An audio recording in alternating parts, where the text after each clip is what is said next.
My mother thought she could replace my father with her creepy new boyfriend and make me call him my new daddy today. While I was only 13 when she got engaged to Brandon, but I still had secret contact with my actual father now.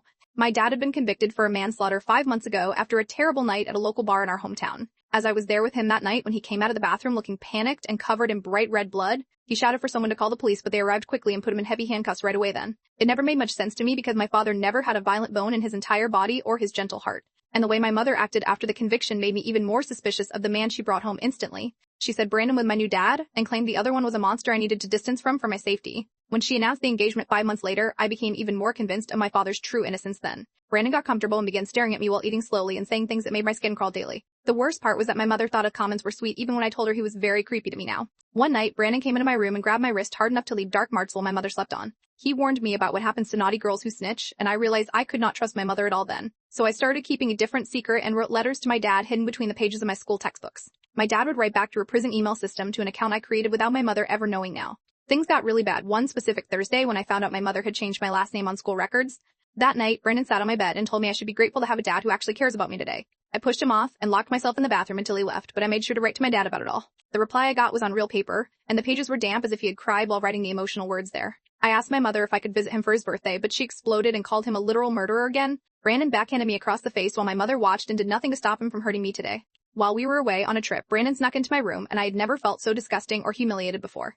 When we returned home, my mother found my hidden letters and burned them in the backyard while I watched in tears. She took my bedroom door off its hinges for monitoring, and Brandon used this as a chance to watch me sleep at night.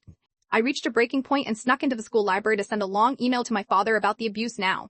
2 weeks later, I got a reply asking if I had checked the place he mentioned in one of his previous messages then. I searched my old emails and found a note telling me to go to the attic and look behind an old radiator inside. I waited until my mother and Brandon went on a date night and climbed into the dark attic with a big flashlight. Behind the radiator, I found a plastic-wrapped journal written in my father's familiar handwriting from years ago.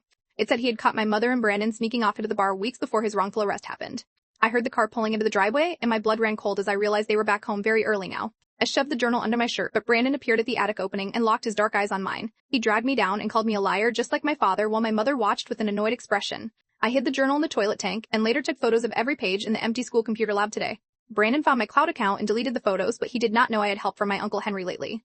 Uncle Henry found security footage from a backup system at the bar that showed Brandon entering the bathroom first. Brandon had 4 minutes alone to plant the weapon and frame my father while the actual witness was silenced then. I managed to record Brandon on a friend's phone while he bragged about a smart plan to destroy my father's life. My mother walked in and heard his confession, and the veil finally lifted as she saw the monster he truly was then. The police were called, and they found the real murder weapon hidden in a lockbox in the trunk of his car outside. After 8 months in prison for a crime he did not commit, my father was finally ordered to be released home now. I ran to him and hugged him tighter than ever before because I never stopped believing in his heart and truth.